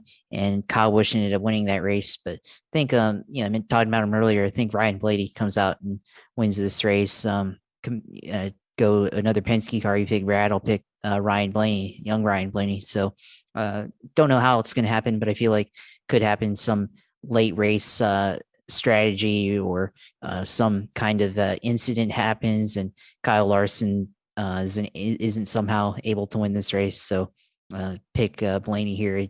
I think this is a type of race that could end up falling into his hands somehow. So that's all I'm going to go with. We wouldn't be surprised if Kyle Busch was up there again or even Chase Elliott, but I feel like Ryan Blaney probably has the pace out of the Penske car. Has been I think the best Penske car this season for the Cups or in their Cup effort. So I think he'll probably win this weekend, and so I'll pick. YRB getting a win would be good with the fans, since I think he honestly is the most popular driver in the sport, but they don't want anyone to beat Clyde. I think Ryan Blaney is the most popular guy, though. We will see. And he has run well at Kansas at times. So I would also say that if you're a Gibbs guy, you don't want to leave it to Martinsville, even though Martinsville's been a great track for Gibbs over the years. It hasn't been as much for Truex and Kyle Busch as it has for Denny Hamlin, and of course Clyde. won the last 2 races last year to win his first Cup championship. So are you going to really leave it to chance when Martinsville has been a Hendrick stronghold over the decades that they've been involved? I'll let you talk first in regards to the football picks, Josh, or football situation, since you guys actually played last week. Your Jaguars were in Tottenham Hotspur Stadium and beat the Miami Dolphins. Beat them so good that they're debating giving up 3 1s for Deshaun Watson because they don't really have a quarterback. So that'll be something to see. But your thoughts on first win of the year for them, your look on the fantasy side of things, since I think you won. Or no, you No, I had a lost. rough. You lost. I lost. We both got that after the tough battle we had. I was the lucky loser to you. You called it and said some effed up stuff a couple weeks ago on the show about how you were going to go and beat me, and then it actually happened. And then, but then this week it kind of all came back old country way, as the Iron Sheik would say. On this side, obviously you have another team too, so let's hear about what's going on with all that. Yeah, I mean, for the fantasy stuff, it's I beat you, and then it's like, well, I beat Philip. Oh, what did it cost? Everything. Well, not really, but I mean, I ended up losing this week, and the projections just didn't go my way this week. I think it was I thought the other guy I was playing, Nick, was not going to have a good week at all based on what it was looking like. And then his guys just, of course, the team with the most points at the end of the day wins. That's how it works. So for that, I mean, it's early in the season, so I guess looking forward to take 2 losses. But with the way this thing works, I mean, Wilson's already at 6-0, so he's looking like he's going to be the front runner for this coming up, and you're going to have to play him. And if you lose to Wilson, you only take 1 loss or 2 losses. But then if you lose to him now, it's like that's 3 losses, and that puts you in a tough spot for seeding for playoffs. So I mean, luckily this week playing Professor J, your friend Professor J, aka the Gringo Mandingos. So I mean, it's looking like that could be a win, but can't guarantee anything. Of course, he's 0 5, 0 6 to start the year now, so that's not pretty good for him. So gonna have to work some waiver wire here as I got some guys on the bye week. So got to adjust my lineup for that for people around the bye week and cut some guys that aren't playing but aren't good, and then there are guys that you're gonna have to bench just to keep them on the lineup and everything. In my other league, I won by a couple, like 10 points, and was able to get a 3rd win there this season. So at least in one fantasy league I won, but always want to win in the money league when I paid money to be in. So and that's how I feel about that. But of course, the big thing is the Jags winning finally in 2021. I think it was going to eventually happen at this point. I mean, I think they're playing good enough to win. It's just a matter of time before they actually did win. And fortunately, they're able to face the Miami Dolphins, who are probably just as bad as them. But the Jags hung around the whole game. They didn't take lead until the 3rd quarter. And actually, I didn't even see the whole game. Slept in and then woke up just in time to see Trevor Lawrence driving them down the field. And then he fumbles, and it's like, oh no, here we go again. And they had the lead at that point, but they're able to get the ball right back. Interception.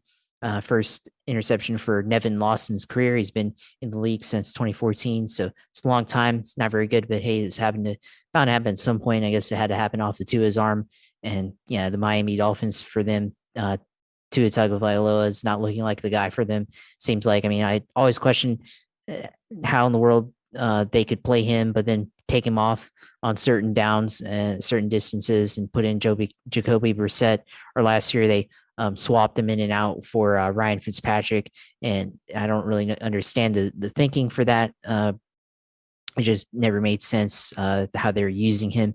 But if he's not really that good, especially for his height, his arm strength, and yeah, they got to trade him.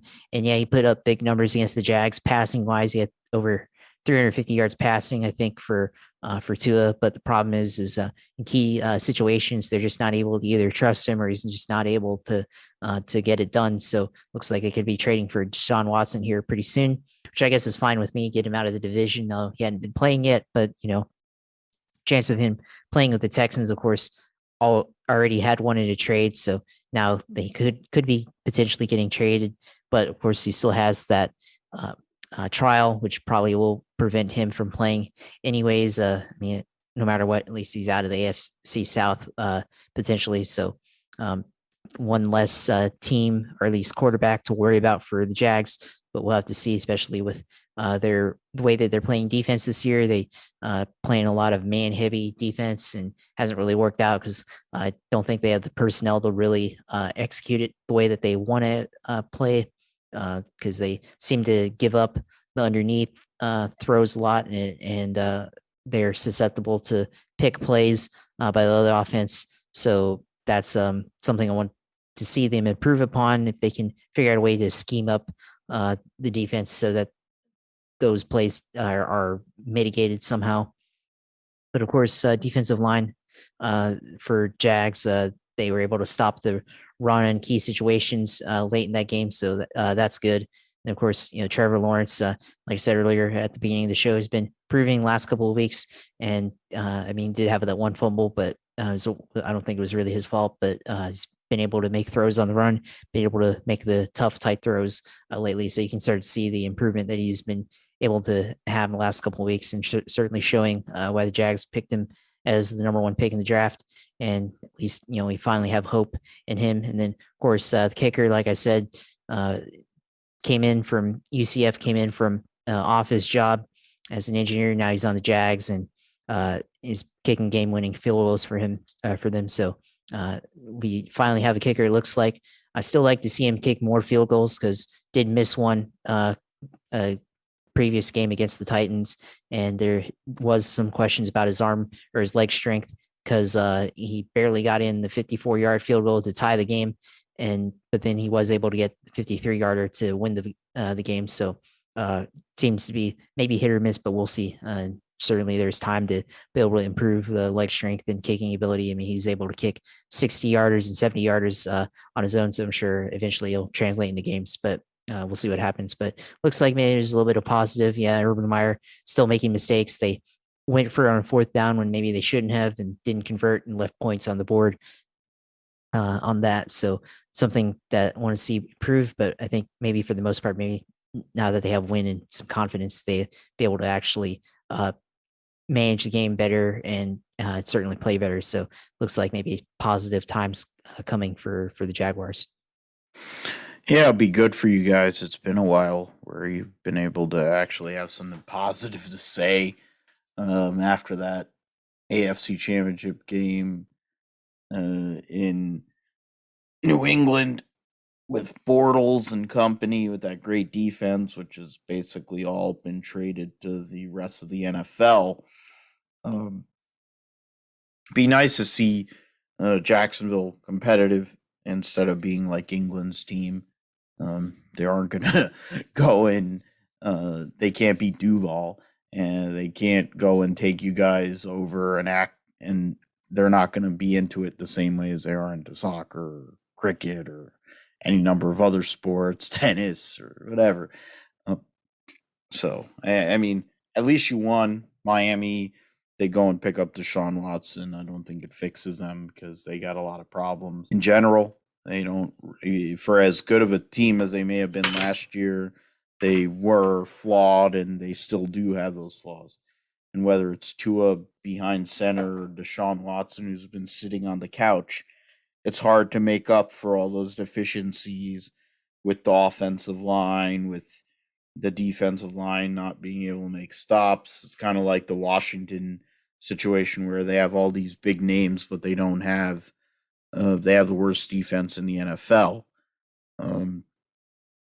You have to be able to make stops. If you can't make stops, then what do you expect to happen? The Niners play on Sunday night coming off a bye. Jimmy Garoppolo is going to be back. Trey Lance is going to be out with his knee issue because Kyle Shanahan tried to get him killed a couple weeks ago. Garoppolo against Carson Wentz doesn't sound like the most appealing matchup. I agree, but Wentz was able to go toe to toe with Lamar Jackson more or less and make him work for it, make it honest. I feel like Jimmy Garoppolo wants to prove that he's a starter at least for this year and go out and get a dub. But Indianapolis is very difficult. Lots of stuff coming out with DeForest Buckner talking to local media, basically saying I was willing to take a pay cut to stay with San Francisco. Of course, context doesn't matter and all the other things don't matter, but it was going to cost way more money to keep him around than what they paid for a lot of the guys they have, along with the draft pick of Javon Kinlaw, even though Kinlaw gets hurt getting out of bed. I think the Niners win the game because Indianapolis is flawed, but I think the Niners have less flaws. The difference is Jimmy G has to play well because the running game has not become consistent enough to carry them like they did a couple of years ago. They have too many other players behind that. We'll see, though. I lost last week. I lost last 2 weeks in fantasy, but I'm not overly concerned. It's early enough. It's first half of the year. If it was, week 13 or whatever, I think it would be a little worse. Or week 14 and then going and frying in fantasy is probably not a great look. So we'll see what happens. This week I'm playing Joe, who is the defending champion of the league last year, and I've had to make some moves. I made a trade with Vic, trading Robert Woods for Elijah Mitchell. People could accuse me of it being a homer move. I look at it in regards to what the Niners are, and they need him to do work versus, the other running backs, for example, like the Miles Sanders, who's not being used on every down and all, and they don't really know what their identity is. Javonte Williams is in a timeshare with one other person or with Melvin Gordon, so it's hard to take off and do what you have to do unless something weird happens. So we'll see what happens with all of that going into next week before we crown somebody the way that Dennis Green wanted us to crown people. Josh, it's your time. Talk about sim iRacing and the bit, and let us know where you're at and what's going on. Yeah, this week, IndyCars at Auto Club Speedway, California Speedway is one of my favorite racetracks to race on with IndyCar, and really any of the cars on iRacing. It's wide, it's fairly flat, but you can use it's fast, and you can use the high line pretty well, and that's what I've been trying to do with the IndyCar. Use the draft, use a high line in the corner, maintain the speed, momentum, and then close in, and then try to dive bomb in the corners on the inside. But of course, it's tricky on the inside because you really have to have the right line on the inside. You have to factor in for downforce and grip, and you have to adjust the weight jacker in the corners to be able to make those moves and stuff. And actually, earlier I was able to race and finished fifth. I thought I had maybe a chance to go for the win and everything, but then scraped the wall on the last, well, not the last lap, but like in the middle of the race, scraped the wall, and I think that may have hurt my car. Even though I was able to get damage repaired and everything, I think it hurt my car, and wasn't able to have the same pace after that. But I still managed to still finish fifth. Part of that was because there was some incidents with some of the people, so I was able to kind of mitigate some of that because of the lower car count, but still able to kind of outrace some other people by using that high line and defending there, and able to keep the position even with a hurt car there. And other night I got in the wall too the other night, so got to really work on it with traffic, being able to maintain the car in the corner on corner exit. Especially when you're fighting for position and you're really close up, you don't have as much downforce and you slide up into the wall. So that's kind of what I'm trying to do. I feel like I can probably potentially win. So we'll have to see. I just have to not make any mistakes, I think, and just pit at the right time and all that. So should be entertaining. I'll try to stream that one because it's definitely fun racing at that track. And then also I think one of the road course series is racing at Silverstone. So might try to do that one if I find time to do that. Those ones a little bit longer, but still pretty fun to watch.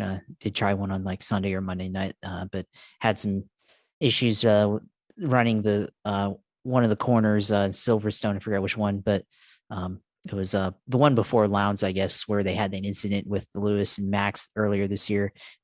That's that series of corners is pretty tricky to get around, but we'll try to work on that one. But also do want to talk about the new NASCAR game coming out next week, the NASCAR 21 Ignition, and seeing the online discussion about that. I'm not really encouraged by what I'm seeing online. Definitely looks like there's a lot of bugs, a lot of issues with the game. It's been a long time since we had really had a good NASCAR console game. I played the NASCAR Heat ones, but I think they were all right. But I think for the most part, they weren't all too compelling, to be honest.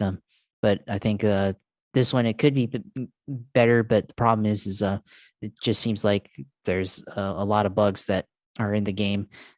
There's a pit stop loop where I saw one streamer, one YouTuber showed they were trying to make a pit stop, but then the pit crew got stuck changing the tires, and so they basically were stuck in the pits for however long time until I guess you have to quit the game and exit in order to stop that. And then there's another bug where sometimes damage doesn't come in. Seems like there's another issue where you can't turn off steering assistance entirely. You have a high, medium, and low setting, and you can't turn it off. And a lot of users have noted, seems like driving the car in the corners, like you can still feel it turn to the right on the straights, and they don't have total control over the steering. And so I've heard a lot of users that got the pre-release copy saying they didn't really like that feature in the game. And they didn't really like how that felt. So it seems like there's a lot of issues with it, and there's at least seems like maybe mixed feelings on how it could be, or critical feelings. So we'll see what happens. I'm sure that they were running a maybe alpha or beta build. We'll see, but I think it's definitely an issue with creating good quality video games for console users and even the PC users who don't want to play on iRacing but still want that NASCAR game. So we'll see what happens. Comes out on October 28th. Probably just wait and see before I actually buy it. Just see what other people say. See if it's actually worth it. We'll see what happens. But I think the other key thing here is that the people making this game are also going to be making the IndyCar game coming out in 2022 or 2023. So that's going to be interesting to see if they can create a quality NASCAR game. Can they create a quality IndyCar game? So gonna have to look out for that, and hopefully they can fix the bugs and everything so people can actually enjoy it themselves and actually play against people or race against people. So that's gonna be something to look out for next couple of weeks with that game. So we'll see what happens, and hopefully get a chance to play it if it's good. So we'll have to see. But yeah, that's the sim racing segment for this week. Yeah, we're both hoping to get back off of the losing train. I mean, it's only one for Josh, it's two for me. Kind of need this win because Wilson's already 6-0, possibly staring at 7, but he's already got that going. So something we'll see how that all works out and whether certain drivers do move around and and how things go with that. Yeah, we'll go and finish with the ads in a whole bit. You can follow me at Philip G. Matthew on Twitter, Philip G. Matthew 28 on Instagram. Our show's at Gripstrip Pod on Twitter. I'm getting out of the show close. Sorry. I am in the show close. God. And we're on Amazon Music, Podbean, Google, uh, Google Podcasts. You got Apple Podcasts, Amazon Music, Spotify, Podbean, Pandora. We're also on Spotify, Radio, Stitcher, TuneIn. We're in a bunch of places working on others to go and promote us and our brand. How about you, Josh? Where can we find you? Yeah, as always, watch the video game stuff at Twitch TV/USailor2. So have all that video game content and iRacing content mostly. So definitely let you know when I'm on there, and especially this week, California. I feel like got a chance for a win, so we'll see what happens. Watch me on there, and then of course on Twitter, follow it at JP Huffine. Talk about football, racing, and all that stuff, and definitely enjoy the discussion on there. So that's where you can follow me. All right. So with that, we thank you for listening to the Gripster podcast today, tonight, whenever you listen to it. Thank you for the listens. Thank you. Please download and subscribe and give us a like if you can. Either way, though, we appreciate you for listening to us and giving us some part of your day to go and hear about racing and football and other sports that are going on. Thank you for listening to Gripster Podcast. Goodbye.